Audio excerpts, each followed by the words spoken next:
In this video, we will discuss the differences between flat belt drive and V-belt drive. So the very first difference, flat belt has a rectangular cross section where the width is substantially larger than the thickness. So here you can see the flat belt drive.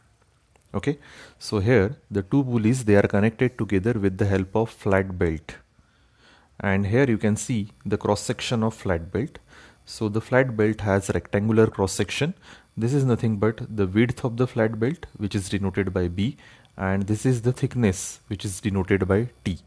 Now the width of the flat belt is substantially larger than the thickness of the flat belt.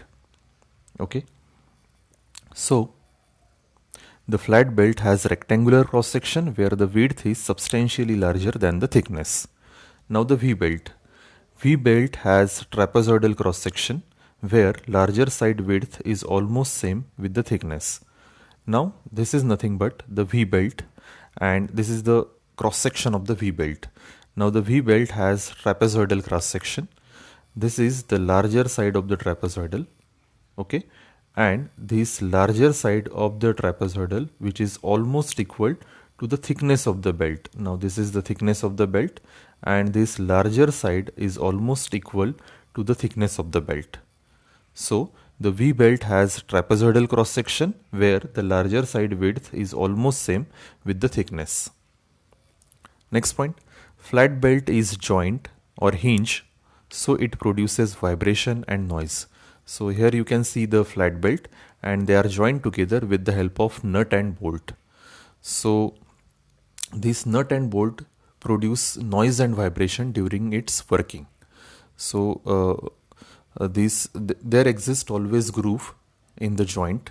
Okay, and this creates the unsymmetry in the belt, and that creates noise and vibrations during the working of the flat belt. Now the V belt. V belt is made endless, thus its operation is smooth and quiet. So here you can see the V belt. So the V belt are made endless. They are not joined together with the help of nut and bolt. They are made endless. Their length is comparatively less as compared to your flat belt, and as they are not joined together with the help of nut and bolt, so their operation is smooth and quiet. Next point. In flat belt drive, only one surface of the belt remains in contact with the pulley. So here you can see the flat belt arrangement. So only the inner surface of the belt. So this is the inner surface of the belt, whereas this is the outer surface of the belt. Okay. So in flat belt drive, only the inner surface of the belt comes in contact with the outer surface of the pulley. Okay, so in flat belt drive, only one surface of the belt, that is nothing but the inner surface of the belt, comes in contact with the pulley. Now the V belt. In V belt drive, two surface of the belt remains in contact with the pulley. So here you can see the pulley for the V belt drive. Now this is the pulley for the flat belt drive. This is perfectly flat. So in case of flat belt drive, the flat pulleys are used. Now this is the pulley for the V belt drive. So here the pulley has a groove which is V in shape. Okay, and the V belt has trapezoidal cross section. Okay, so in V belt drive, two surface of the belt remains in contact with the pulley. So for this, this is nothing but the V belt, right? And this surface, this surface, okay? So this two surface comes in contact with the pulley.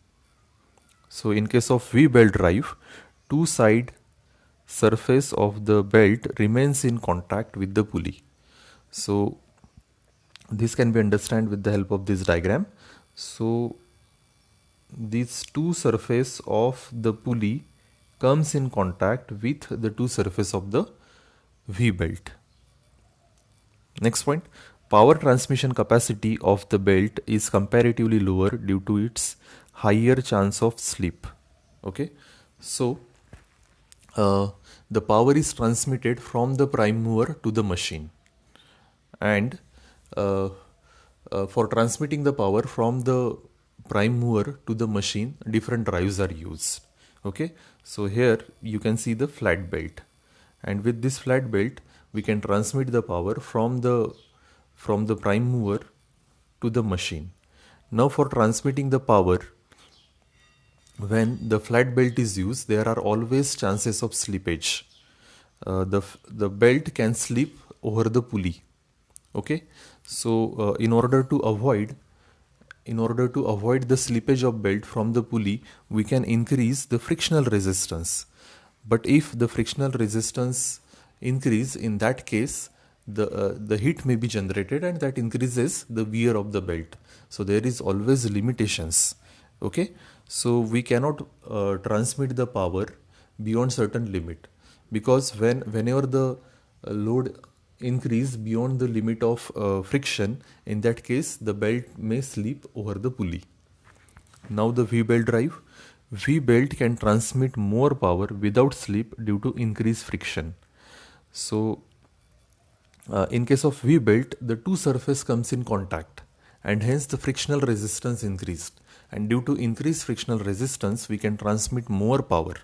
In case of V-belt, here only one surface comes in contact, whereas here the two surface comes in contact, and as the two surface comes in contact, the frictional resistance increased, and we can transmit more power with the help of V-belt drive. Next point, it is recommended for long distance power and motion transmission. Now as the machine gets its power from the prime mover, so different drives are used. Okay, so whenever the distance is less than 1 meter, we can use the gear drive for transmitting the power from the prime mover to the machine. When the distance is up to 3 meter, we can use chain drive for transmitting the power from the prime mover to the machine. And whenever the distance is from 1 meter to 15 meter, in that case we can use the flat belt drive for transmitting the power from the prime mover to the machine. So the flat belt is recommended for long distance power and motion transmission. Now the V-belt, it is preferred for short to medium distance power and motion transmission. Now the V-belt are made endless, and their length is comparatively less than the flat belt. So the V-belt are preferred for a short to medium distance power and motion transmission.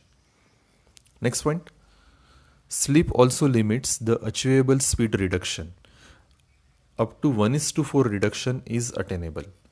Now we can transmit the power from the prime mover to the machine by using the flat belt drive, and we have to reduce the speed, because generally the prime mover rotates at high speed, whereas the machine rotates at low speed.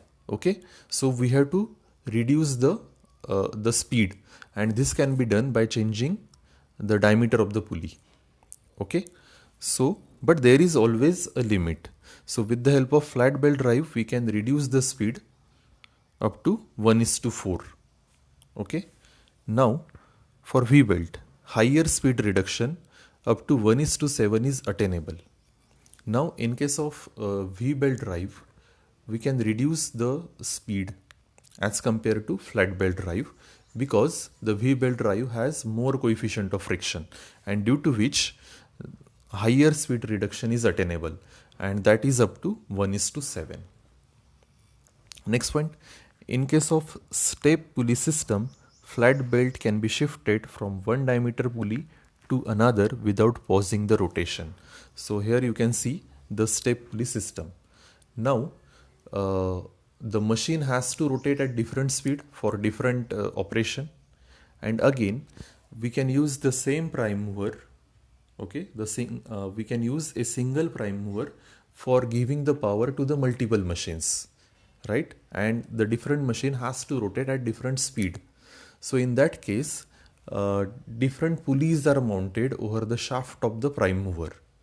Okay, the different pulleys with different diameter, they are mounted over the shaft of the prime mover, and the same prime mover can be used to transmit the power to the different machines, okay, which rotates at different speed. And how it is done? by using the different pulleys with different diameter. So here you can see there are 4 different pulleys. They are mounted over the shaft of the prime mover, and we have to shift the belt from one pulley to another to change the speed, and this can be easily done with the help of flat belt drive. Okay, so in case of step pulley system, flat belt can be shifted from one diameter pulley to another without pausing the rotation.